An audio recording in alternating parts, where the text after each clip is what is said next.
Salut à tous, j'espère que vous allez bien, moi ça va super. Donc aujourd'hui, au travers de cette vidéo, je vais tenter, et je dis bien tenter, de vous expliquer assez simplement, je dis pas rapidement mais simplement, comment fonctionne le système dans lequel nous vivons. Aujourd'hui, on va voir le schéma de fonctionnement du système et dans d'autres vidéos, on va voir plus en détail certains mécanismes. Et avant de commencer, j'aimerais d'abord que nous isolons le mot système. Et si vous faites attention, c'est vraiment un mot qui revient régulièrement pour parler d'un système démocratique, d'un système politique, d'un système financier. On va parler voilà, d'un système. Et c'est quelque chose qu'on retrouve également dans l'informatique. Ça, tout le monde connaît, hein, tout le monde a un ordinateur, tout le monde a au moins touché une fois dans sa vie un ordinateur. Et c'est grossièrement comment ça fonctionne. Il n'y a pas besoin de rentrer dans les détails. On va se contenter d'analyser un peu en surface, même si on va commencer un petit peu à rentrer en profondeur, mais voilà, au niveau du système informatique, comment ça fonctionne? Eh bien, nous avons deux interfaces. Nous avons l'interface graphique qui va permettre à l'utilisateur lambda d'interagir sur la machine, donc via un clavier, une souris, un écran. Et nous avons le système interne. Le système interne, c'est quoi? Ça va être quoi? Ça va être une multitude de mémoires, de processeurs, de puces qui vont calculer et stocker de l'information. C'est tout. Voilà. Elles vont répondre à des calculs. Sauf que ces calculs-là seront vraiment très complexes et c'est ce qui fera le système informatique dans lequel nous fonctionnerons. Et tout ça, ça repose sur quelque chose. Et ça va reposer sur un système d'exploitation. Donc après, vous avez Linux, Unix, Windows, Mac, etc., etc. Tous ces systèmes-là, ils ont un fonctionnement différent, mais ils sont basés sur la même chose, sur un principe. C'est-à-dire le principe de la machine, en interne, au niveau des processeurs, au niveau des puces, c'est de répondre à des calculs, avec une certaine logique. Et le système qui est implanté par-dessus va porter un nom. Windows, Apple, Linux, Unix, etc. Et malgré le fait que nous changions le nom du système, l'ordinateur, au fond, lui, il fonctionne pareil. Il a les mêmes calculs à faire, c'est juste que visuellement, graphiquement et au niveau des interactions, ça ne sera pas fait sur le même système d'exploitation, mais en interne, on sera sur la même logique. Vous voyez ce que je veux dire? Donc en fait, ça je vous en avais déjà un petit peu parlé dans la vidéo précédente, eh bien, notre système de vie dans lequel nous vivons, même si j'appelle pas ça vraiment un système de vie, mais plutôt un système, eh bien, repose sur un système mère, donc c'est la nature. Voilà. Et en fait, par-dessus, on est venu imposer des lois humaines, des logiques humaines et une hiérarchie humaine. Et pour représenter de manière la plus visuelle possible, et je trouve que c'est même très très symbolique, et d'ailleurs on retrouve ce symbole-là partout dans notre système, c'est la pyramide. Alors, on n'est pas là pour parler de trucs un peu bizarres, mais vraiment juste en se concentrant sur l'aspect de base, l'aspect d'une pyramide. Comment est-ce que ça fonctionne et pourquoi est-ce qu'on retrouve cette pyramide partout dans notre système, voilà, que ce soit à l'autre bout du monde ou chez nous. En Amérique, ça va être par exemple sur les billets. Chez nous, ça va être plutôt sur la Déclaration universelle des droits de l'homme et sur plein d'autres endroits officiels on va dire, qui fonctionnent au cœur du système. Et donc, ce système pyramidal, il est très intéressant et il est très représentatif, je trouve, de notre système. Pourquoi? Parce que, eh bien, tout en haut, nous allons avoir une entité, une élite, une personne qui va contrôler l'entièreté de la pyramide, donc d'en haut jusqu'en bas, tout sera sous son contrôle. Et plus on va monter, moins il y aura personne. Forcément, la pyramide, ça va en pointe et au bout, c'est minuscule. Donc, tous ceux qui sont en haut, ou la personne qui est en haut, je ne sais pas exactement, après je pense que c'est plus une entité, on va dire, quelque chose de pas vraiment physique, mais un groupe de personnes ou autre, qui se situe en haut de la pyramide. Donc c'est une élite qui dirige tout le reste de la pyramide. Et plus on va descendre, plus la pyramide va s'élargir. On va vraiment rester concentré que sur le visuel. Et donc plus ça va s'élargir, plus ça veut dire qu'il y aura de gens, il y aura de monde. Et la pyramide repose sur quoi? Elle ne repose pas sur son sommet, elle repose sur sa base. Et la base de la pyramide, c'est l'endroit le plus large. Pourquoi? Parce que ça représente, d'après moi, eh bien la masse, tout simplement. C'est la masse. Donc la masse, qu'est-ce que c'est? C'est les 98-99% des gens. C'est nous, en fait. C'est nous qui allons porter cette pyramide et la faire fonctionner. Sans sa base, la pyramide tomberait et elle reposerait sur l'étage d'au-dessus. Et si l'étage qui maintenant est celui d'en dessous s'effondre, ça sera encore celui d'au-dessus, etc., etc. Et en fait, ce principe-là, si vous regardez bien, en fait, on le retrouve absolument partout, que ce soit au niveau des entreprises, que ce soit au niveau financier, que ce soit au niveau politique, que ce soit au niveau religieux, tout ce que vous voulez, on retrouve systématiquement ce principe-là de grade, où en bas, tu es un profane, tu es un pauvre, tu es un prolétaire, tu es une personne ignorante, tu es la masse, tu es le troupeau.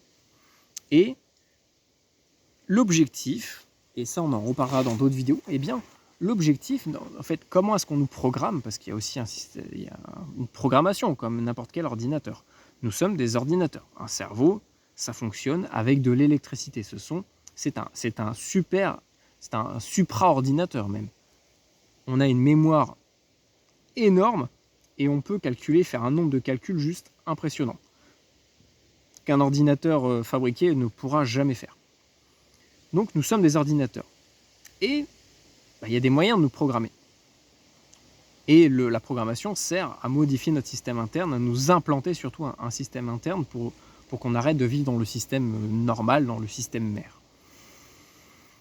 Et donc, à cette programmation-là, moi, c'est quelque chose vraiment, depuis tout jeune, c'est vraiment un sujet qui m'a toujours, pas passionné, mais qui m'a toujours intrigué.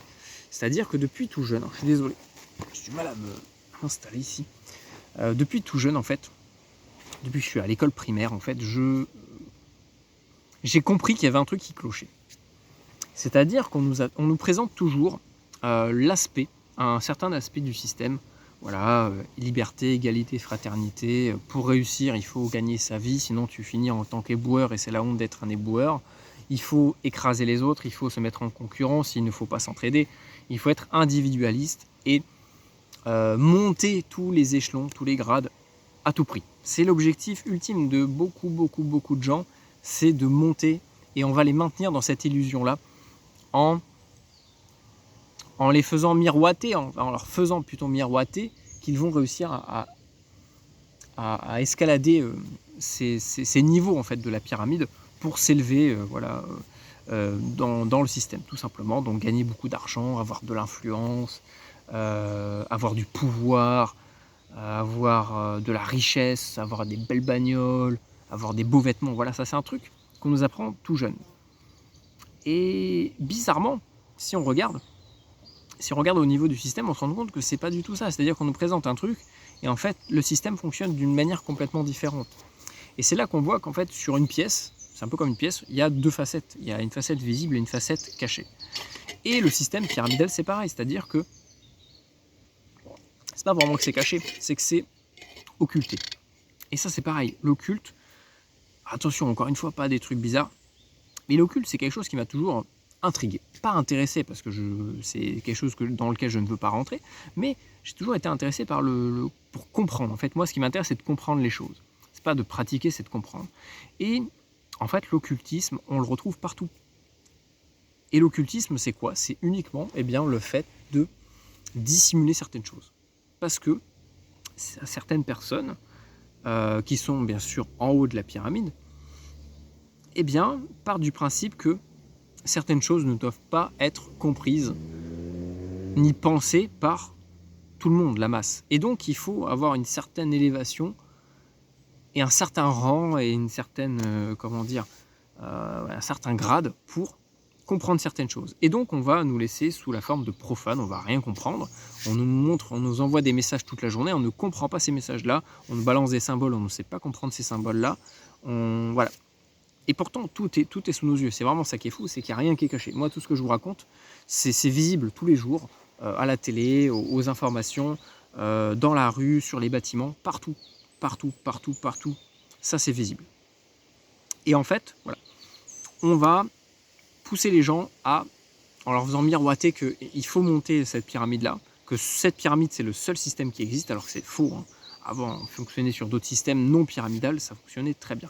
Et d'ailleurs, ça me fait penser au système Ponzi. D'après moi, le système dans lequel nous vivons est un peu un système Ponzi, mais légal en fait, tout simplement. Voilà, c'est juste que le système Ponzi tel qu'il existait en 1919, il est interdit, mais nous, on l'a fait de manière globale. Donc, vu que tout le monde est d'accord et que tout le monde fonctionne dans cette combine-là, tout le monde dit rien, quoi. En gros, c'est ça. Mais le système Ponzi, qu'est-ce que c'est? C'est un gars qui lance une arnaque et qui dit aux autres, voilà, si tu veux rentabiliser l'argent que tu m'as passé, parce que il faut payer, eh bien, il faut que tu fasses la même arnaque à plus de personnes. Et ces autres personnes-là vont arnaquer encore plus de personnes. Donc en fait, c'est une personne qui en arnaque 2, qui en arnaque 4, puis 8, puis 16, puis 32, 64, etc. etc. jusqu'en bas de la pyramide. Donc la pyramide peut être juste immense. Nous, c'est un peu pareil. C'est-à-dire qu'en haut, on a les gagnants. On a ceux qui gagnent vraiment, ceux qui réussissent vraiment, enfin, d'après leur point de vue, ceux qui sont vraiment les maîtres. Voilà, ceux qui ont tout le pognon, qui ont tout le pouvoir, qui ont tout le contrôle. Voilà, ils ont la main mise sur absolument toutes les ressources, tout ce qu'ils veulent. Et ils vont arnaquer ceux d'en dessous, qui vont arnaquer ceux d'en dessous, et en fait, chacun pense être le gagnant. C'est-à-dire que c'est ça un peu la perversité de ce système, c'est que on pense qu'on est en haut. On pense qu'on est en haut, mais en fait, ce système-là, si vous regardez bien, c'est des étages. C'est des étages, hein, sur une pyramide, on retrouve bien différents étages. Et chaque niveau est hermétique. C'est un peu comme un système de valve. Moi, j'imagine plutôt ça comme un système de valve où ceux qui sont en dessous ne peuvent pas savoir ni qui est au-dessus d'eux. Par contre, ceux qui sont au-dessus peuvent savoir qui est en dessous, qu'est-ce qu'ils font, et ils peuvent également les contrôler. Et ça, on va parler du contrôle dans une autre vidéo, et ça se base sur la programmation. On contrôle grâce à la programmation. Si on ne programme pas quelque chose, on ne peut pas le contrôler. Ça fonctionne comme ça. Et donc, plus on va monter en niveau, et plus on aura des accès. Alors ces accès-là, c'est quoi? C'est avoir le droit de faire quelque chose qu'on n'a pas le droit de faire normalement. Donc ça peut être à tous les points de vue, juridique, hiérarchique, financière, n'importe quoi. Donc, plus on monte, plus on a une vision d'ensemble de ce qu'il y a en dessous. Et c'est vraiment ça. Si imaginez-vous, fermez vos yeux, vous imaginez une pyramide et vous êtes au sommet de la pyramide. Qu'est-ce qui se passe? Si vous êtes tout en haut, vous voyez tout ce qu'il y a en dessous. Par contre, ceux qui sont en dessous ne voient pas forcément ce qu'il y a au-dessus. Eh bien, c'est pareil. Donc, plus on va monter, plus on aura des accès. Des accès à quoi? À des droits, à de l'argent, à de l'influence, à du pouvoir. Et en fait, ça, on en reparlera dans une autre vidéo parce que ce n'est pas le sujet d'aujourd'hui, mais on verra quelles sont les choses qui contrôlent réellement ces pyramides. Parce qu'en fait, c'est un principe. La pyramide, pour moi, c'est juste un principe qu'on va retrouver partout. Et en fait, chaque pyramide, il y aura la pyramide financière, la pyramide politique, la pyramide d'influence, la pyramide médiatique, la pyramide religieuse, la pyramide de plein de choses. Et en fait, elles sont toutes liées les unes avec les autres. Elles sont côte à côte ou un peu entremêlées, mais c'est pas vraiment les mêmes, mais elles sont quand même liées, vous voyez. C'est-à-dire qu'on prend par exemple le milieu financier, c'est le milieu de la politique. Et le milieu de la politique, c'est le milieu de la santé, tout comme le financier, c'est de la santé. Et la santé, c'est aussi du financier. Et le financier, c'est aussi de la politique. Et la politique, c'est aussi du religieux, enfin du spirituel. Et le spirituel, c'est aussi, par exemple, l'armée. Vous voyez, tout ça, en fait, tout est lié. Vraiment, tout est lié. Et donc, voilà. Ceux qui sont en dessous ne peuvent pas voir ce qui se passe au-dessus. Et ceux qui sont au-dessus peuvent voir. Et en fait, plus ils vont monter, plus on va leur donner des sortes de responsabilités. Enfin, plutôt des droits. Je ne vois pas ça comme des responsabilités, parce que je pars du principe qu'ils sont toujours sous contrôle de ceux qui sont à l'étage d'au-dessus, mais on va leur donner plus de pouvoir. Et d'après moi, on monte dans ces étages-là, non pas grâce à la vertu, à la bienveillance ou à la réussite, à la gloire, ou à la gloire, à la réussite tout court, mais plutôt soit en étant riche, soit en faisant partie de certains courants, on va dire, occulto-spirituels, des courants spirituels, on va dire, des courants de pensée. Et en fait, on n'a pas le choix. C'est-à-dire que si on veut monter dans les étages, on est soit un ultra riche, soit on fait partie d'un réseau, voilà, d'un réseau spirituel. Ou voir les deux, alors là, vous êtes sûr de réussir. Et en fait, plus on va monter, donc déjà pour monter, on est obligé de passer par là, et en fait, en passant par là, on va automatiquement rentrer dans un système de droit sous condition. C'est-à-dire que, ok, tu montes de grade, tu vas avoir plus de droits, tu peux te faire plaisir, tu peux rouler en état d'ébriété, tu peux écraser quelqu'un, on arrivera à te couvrir. Par contre, il faut que tu obéisses, c'est tout. En fait, c'est ce qu'ils veulent. Ils veulent des gens obéissants. Pourquoi ? Pourquoi, vous allez me dire ? Bah, tout simplement parce que sinon tout le système s'effondre. Imaginons quelqu'un qui arrive à monter, qui part de rien, un pauvre, qui a toujours eu la main sur le cœur, qui a toujours donné aux plus démunis, qui a jamais voulu la violence ni la guerre, qui monte très très haut. C'est impossible. Voilà, qui monte très très haut, mais enfin, si c'est possible. Qui monte très très haut, mais qui, en échange de monter, doit lâcher toutes ces vertus-là en fait. C'est-à-dire ne pas être incorrompu, ne pas, comment dire,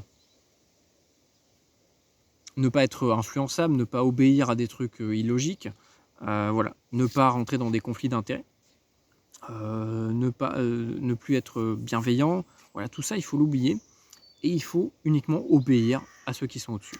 Si tu le fais pas, bah, c'est pas compliqué, on te fait disjoncter, c'est un fusible. C'est exactement comme un fusible, c'est-à-dire que le fusible, il est remplaçable et il sert surtout à sécuriser le reste du circuit électrique.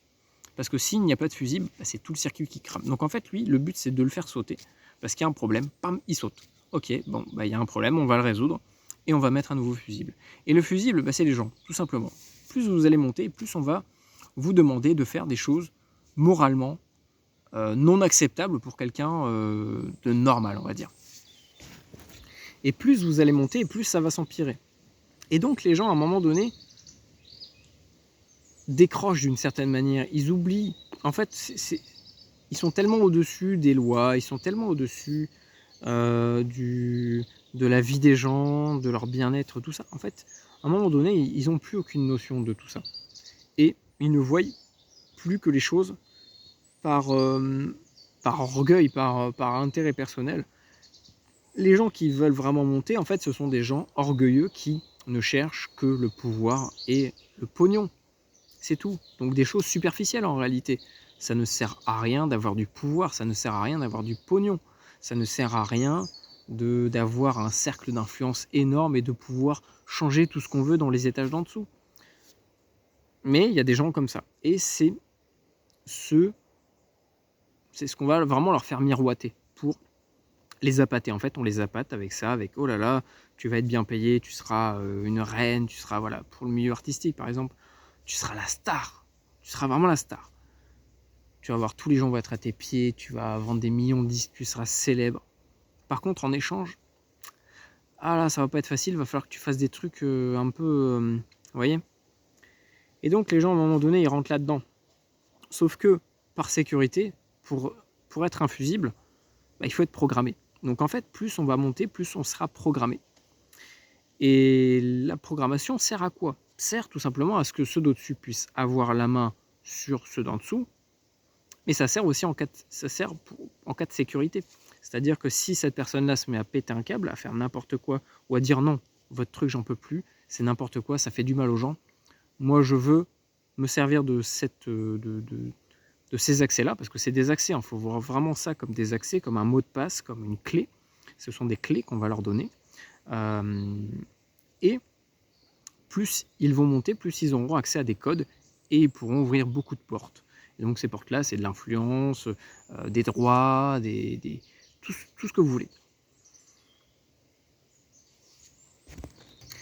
Et d'ailleurs, on le retrouve par exemple dans le film Matrix, qui en parle très bien de tout ça. Qui parle très bien du fait d'être la masse et d'être juste de l'énergie en fait. On est juste de l'énergie. En vrai, toute la pyramide repose que sur la base. S'il n'y a plus de base, la pyramide s'effondre. Et ces gens-là, on fait tout ça pour les maintenir sous contrôle, en fait. Parce que s'ils se mettent à utiliser tout leur réseau et leurs accès et leurs mots de passe pour faire des choses qui vont à l'encontre de ce que veut la pyramide, de ce que veut le système, bah, c'est tout le système qui s'ébrèche, en fait, qui s'effondre. Et donc, par sécurité, on va créer des mots de passe. Et ça, c'est quoi les mots de passe? Ça peut être des mots, ça peut être des situations, ça peut être des environnements, ça peut être des symboles, ça peut être une multitude de choses qui font qu'à un moment donné, la personne va basculer d'un état à un autre. Et ça, on en reparlera dans une autre vidéo parce que c'est quelque chose de très concret qu'on retrouve dans, par exemple, l'hypnose. Voilà, l'hypnose, on va se programmer. On va faire de l'auto-hypnose, de se programmer soi-même, de se conditionner et de se mettre des codes, des clés. Et plus on va monter, plus ces codes seront également complexes pour que l'accès soit difficile, en fait. C'est un peu comme un réseau. C'est-à-dire qu'un réseau informatique, bon, bah, le super user, il aura un mot de passe, il aura une sécurité beaucoup plus élevée qu'un simple petit administrateur d'un petit réseau local. Bah, c'est exactement pareil. Plus on va monter, plus le niveau sera dur, sera compliqué et les mots de passe seront compliqués à trouver. Mais c'est pas un mot de passe comme un informatique, c'est plus enfin, pour que vous puissiez imaginer un petit peu le fonctionnement. Et donc voilà, ce système-là est basé sur un système pyramidal. Ceux qui sont au-dessus peuvent voir, peuvent contrôler, peuvent diriger, peuvent influencer grâce à deux choses. L'argent et la pseudo-spiritualité occulte, on va dire. Voilà, donc j'espère que ça vous a aidé un petit peu déjà avec la compréhension de tout ça. Et en fait, vous pouvez vraiment faire l'exercice. Prenez ce schéma-là, le triangle, et reportez-le. Reportez-le sur tout ce que vous voyez. Donc le système financier, le système, je sais pas moi, d'une entreprise, de n'importe quel truc qui fait partie de ce système-là. Vous allez voir que ça fonctionne de manière pyramidale. On prend une entreprise, voilà, on va finir sur l'exemple de l'entreprise, pour vraiment que vous compreniez que c'est partout. Une entreprise, comment ça fonctionne? Vous avez un patron, un ou plusieurs patrons, mais la plupart du temps, on a un vrai patron. Ce patron-là, il pense être au sommet de la pyramide. Peut-être que c'est le cas, peut-être que c'est pas le cas. En dessous, il aura des sous-directeurs qui vont contrôler des équipes, etc. Mais eux, ils font pas tourner la boîte. Ceux qui font tourner la boîte, c'est le personnel, c'est la main-d'œuvre, c'est ceux qui sont tout en bas, qui n'ont aucun accès à toutes ces sphères-là. Et soit parce qu'ils s'aiment bien entre eux, soit parce qu'il y a des intérêts pécuniers, eh bien, ils vont s'arranger pour qu'un tel il monte plus vite dans la boîte qu'un autre, parce que c'est un ami, c'est parce que voilà. Parce que plein de raisons, et donc ils vont un petit peu le pistonner, d'où le terme pistonner quelqu'un. On va le pistonner pour qu'il monte plus facilement dans la boîte. Et par contre, il va devoir accepter certaines choses qui sont peut-être moralement pas très acceptables. Mais ça fait partie du jeu, sinon il n'aura jamais accès à ce niveau-là. Et l'employé, lambda, voilà, celui qui fait tourner l'entreprise, je sais pas, une entreprise de réparation de carreaux, on va prendre ça.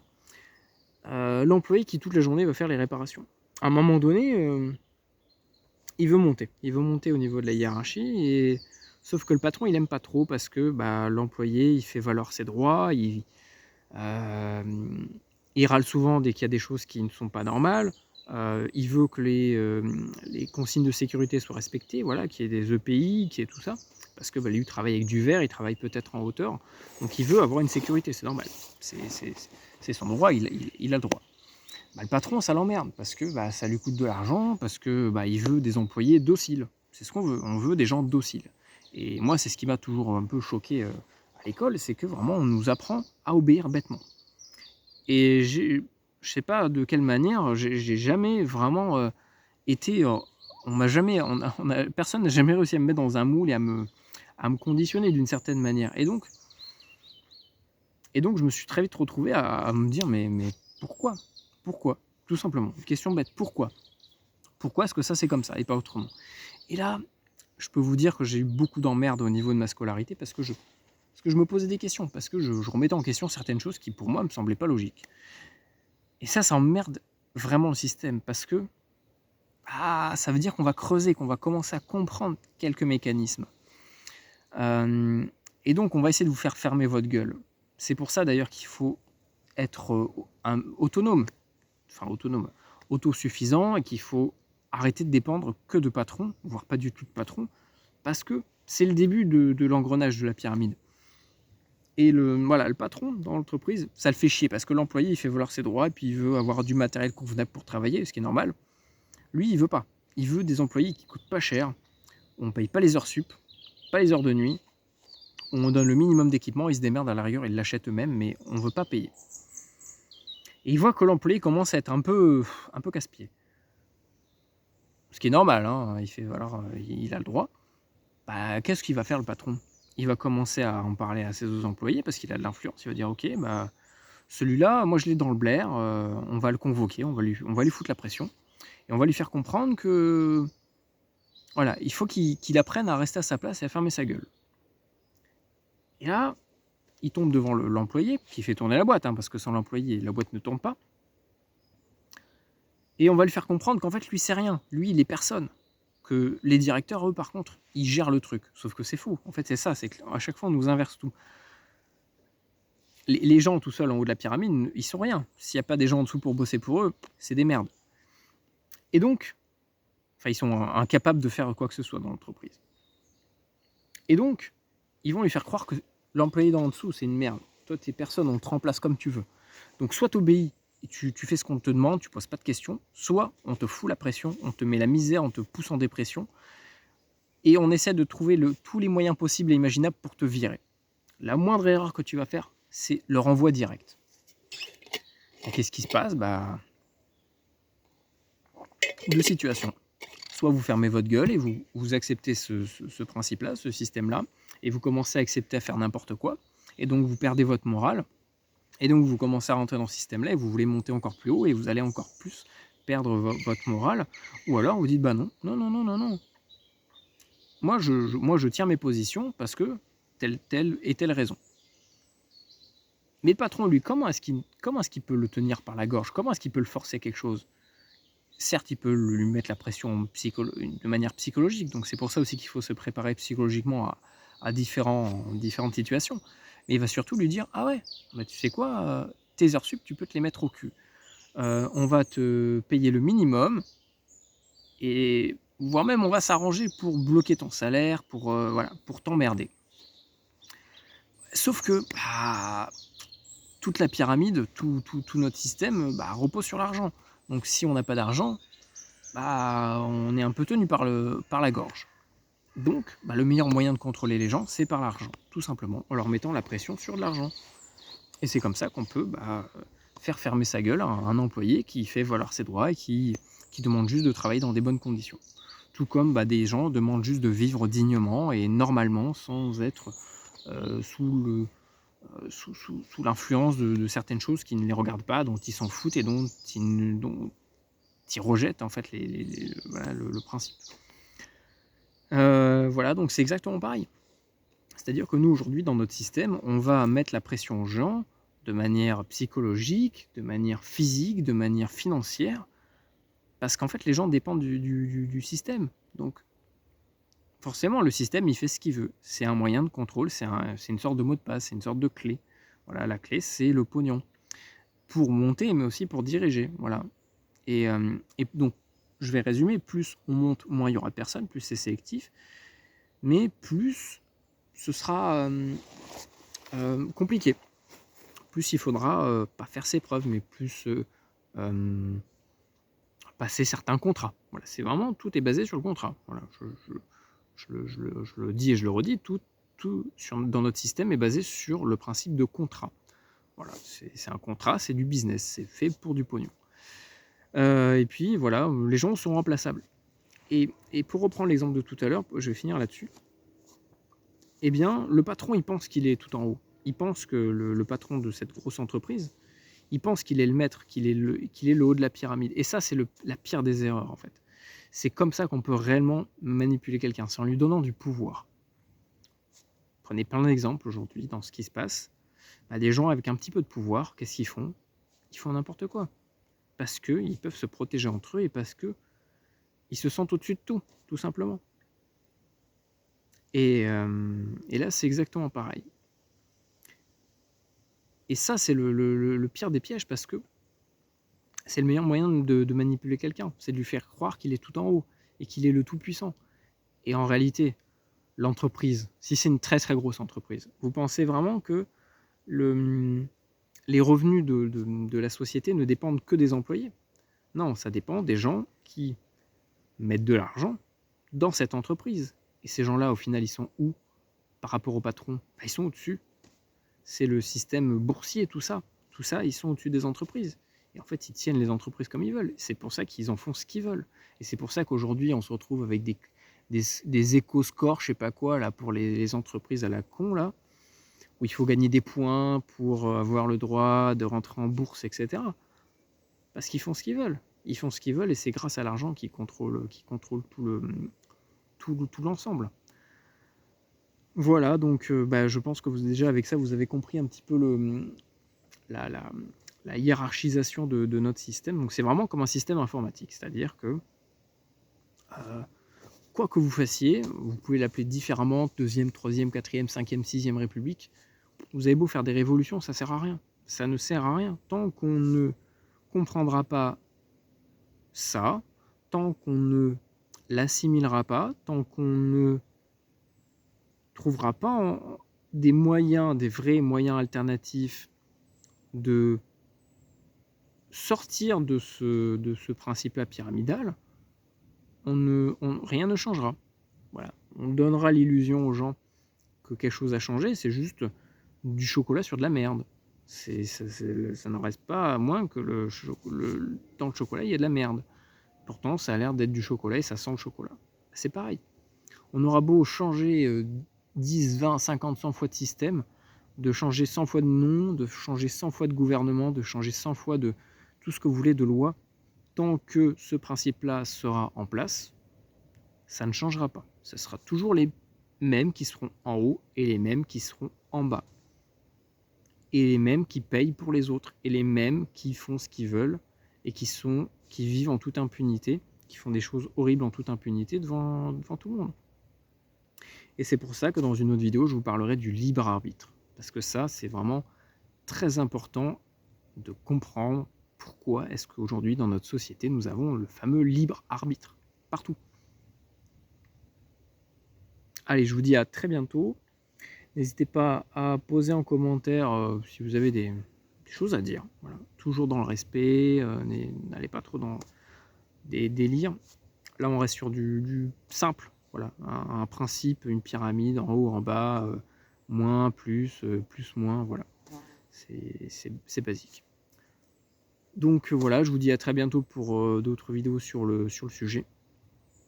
Et puis prenez soin de vous, soyez bienveillants surtout, c'est important, soyez ouverts d'esprit. Et puis voilà, allez salut. Et puis surtout, ne croyez pas ce que je vous dis. Vraiment, je ne l'ai pas dit au début de vidéo, mais peut-être si, je ne sais plus, parce que je l'ai refait plein de fois. Faites vos recherches, faites votre propre opinion et soyez libre, un libre penseur. Vraiment, c'est ce qu'il faut. Il faut rester libre dans sa tête. Vous avez beau avoir des masques, vous avez beau avoir plein de choses dans la vie de tous les jours. Ce qui compte, c'est ce que vous avez au fond de vous. C'est votre comportement et vos valeurs. C'est ça qui fait que vous continuerez d'être libre ou non. Allez, prenez soin de vous et à très bientôt.